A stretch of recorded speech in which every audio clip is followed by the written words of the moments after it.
Fun. Alright, well, to do this the hard way.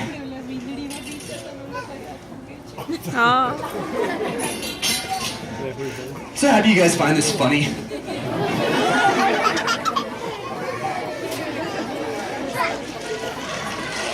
Oh my god.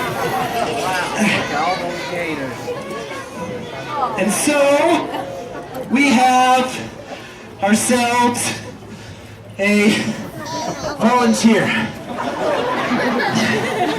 It is polite. You know, you get him to this point, you want to give him a moment to catch his breath. So, he thanks you for the applause too. So, in just a second here, you're gonna see me jump on his back. When I do this, it's with my knees landing in his armpits, my hands on his neck. It's called the safety zone. I'm not gonna get bit while sitting like that. It's important to me. But there are a few things I have to watch out for. First is the placement of his head. Where those eyes are located. He can only see things that are above him and directly to the side of him. He cannot see anything right in front of him, more importantly, right behind him. So if I jump with that head like it's right now, he's not gonna see me, he's not gonna meet me halfway with that kiss. At the same time, when I do jump, like I said, knees are going to be landing in his armpits. It's very, very, very important that I do not overshoot that target area.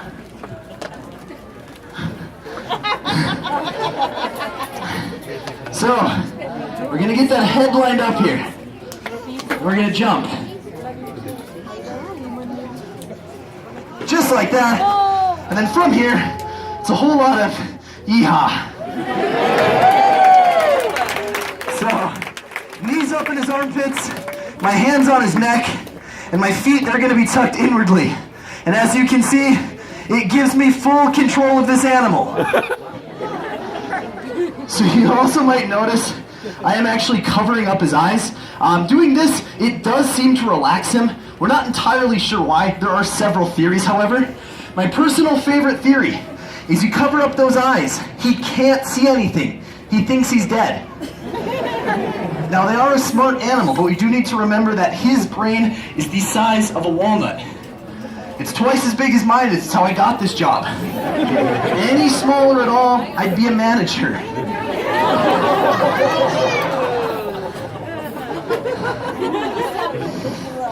The green shirt, what's your name? Caden? Tayton. Tayton, you have an important job for this show, okay? Anyone back here moves, I need to know about it. Can you do that today? It doesn't pay, but can you do that for me? Perfect. I'm counting on you.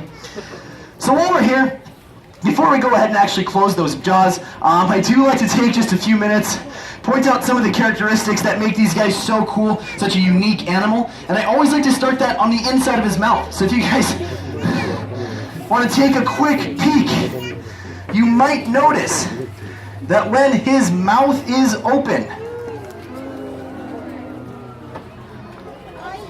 you guys can kind of see he's not going to give us a whole lot of room. You might notice that when his mouth is open, you really can't see down his throat, right? That's because of his tongue. It's going to work like a valve. It's going to seal off at the back of his throat. It's going to allow him to open his mouth underwater without taking any in. So it's one of the main reasons that you're never going to see down an alligator's throat unless he's yawning or you're being eaten alive. Now also on this discussion of valves, his nostrils are on the top of his mouth right here. His ears are these two flaps. They're also going to seal off underwater, making these guys completely airtight for this aquatic life. It is one of the reasons that he can actually hold his breath underwater for several hours, but it will depend on how active he is and also the temperature of that water. I will factor in here as well. But they can just lay with their eyes, their nose above the surface, and that is going to make for a great hunting, a great stalking adaptation, but it's not so good for the actual confrontation. Because of the placement right there, they easily could get injured. However, he has a special ability. He can retract his eyes all the way back into his skull, and they're going to be protected by that heavy bony ridge right there. Nothing's going to get through. Now this heavy bony ridge we see on top of his head, it's obviously going to be there for for their protection. That same sort of armor plating is going all the way down his back. Larger gators and crocodiles, it's going to be known about 1/4 of an inch thick. Now going back to those eyes, you might notice when they open back up, they look like they're rolling backwards. Do you see that there? It's really, really quick. But that's actually a secondary eyelid. It's very thin, known as the nictitating membrane. It's basically a built-in pair of diving goggles. It is going to help him see better while underwater. Now also, they do have short, stubby legs in comparison to a rather heavy belly and tail. One look at him might suggest that they can't run, but at short distances, he could outrun any one of us. And in the water, he has big, heavy tail, back webbed feet. They're very good swimmers. Larger gators and crocs have been known to reach speeds of 18 miles an hour. Now we're going to go